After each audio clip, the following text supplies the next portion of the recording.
बिहार में विधानसभा चुनाव में महागठबंधन को पटकनी देने के बाद अब एनडीए की कोशिश यह है कि राज्यसभा की एक भी सीट राज्यसभा की जीतने ना दिया जाए तेजस्वी यादव और महागठबंधन को, वहां भी झटका दिया जाए। अप्रैल में राज्यसभा की 5 सीटें खाली होनी है, हालांकि टाइम अप्रैल में, लेकिन अभी से एनडीए के खेमा में एकरा के लेके रणनीति बनावल जाता। एनडीए की कोशिश है कि महागठबंधन के खाते में एक भी सीट न जाए, सभी 5 सीट पर एनडीए के उम्मीदवार की जीत। तो इस बार किसे किसे राज्यसभा भेजा जाएगा भाई, किन नामों पर मंथन हो रहा है?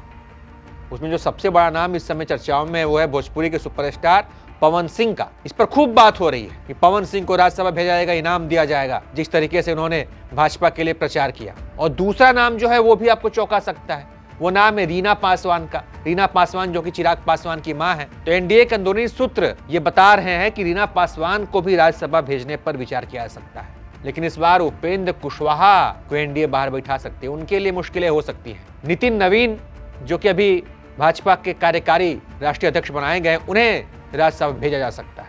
9 अप्रैल 2026 को बिहार में राज्यसभा की 5 सीटें खाली हो रही। जिन 5 नेताओं का कार्यकाल पूरा हो रहा है उनमें आरजेडी के प्रेमचंद गुप्ता हैं, एडी सिंह हैं, जेडीयू के हरिवंश नारायण सिंह हैं, रामनाथ ठाकुर हैं, राष्ट्रीय लोक मोर्चा के उपेंद्र कुशवाहा हैं।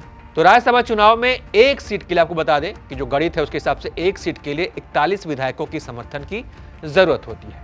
इस नंबर के लिहाज से राजद के लिए अपने एक नेता को राज्यसभा भेजना थोड़ा सा आसान दिख रहा है।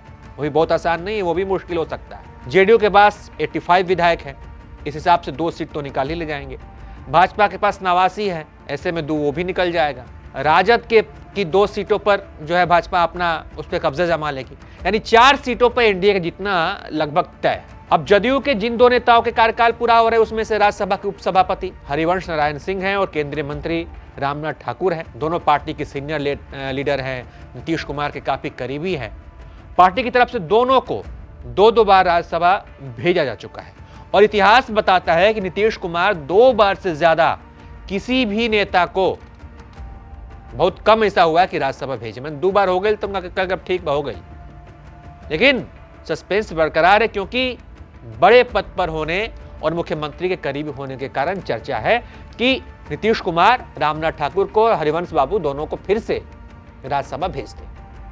अब यहां पर पेच 5वीं सीट का फंस रहा है। उपेंद्र कुशवाहा की वाली सीट है, उनके पास केवल 4 विधायक हैं और 5वीं सीट को अगर एनडीए को जीतना है तो उसके लिए क्रॉस वोटिंग पर उन्हें निर्भर रहना होगा। कम से कम 3 गो एक्स्ट्रा वोट चाहिए। 3 गो विधायक दूसरे दल के आके अगर वोट करें तो 5वीं सीट भाजपा कब्जा लेगी। क्रॉस वोटिंग तो खूब होता है। तो जो नाम तय है पवन सिंह, नितिन नवीन, 2 नाम तय ही होंगे। जेडीयू के कोटे से 2 हो गए, 2-2 4। अब उपेंद्र कुशवाहा की जो एक सीट है वो फंस सकती है, उस पर क्या होगा अभी देखने वाली बात होगी। बाकी आप इस पर क्या सोचते अपनी राय दीजिए। देखते रहिए आप एबीपी लाइव।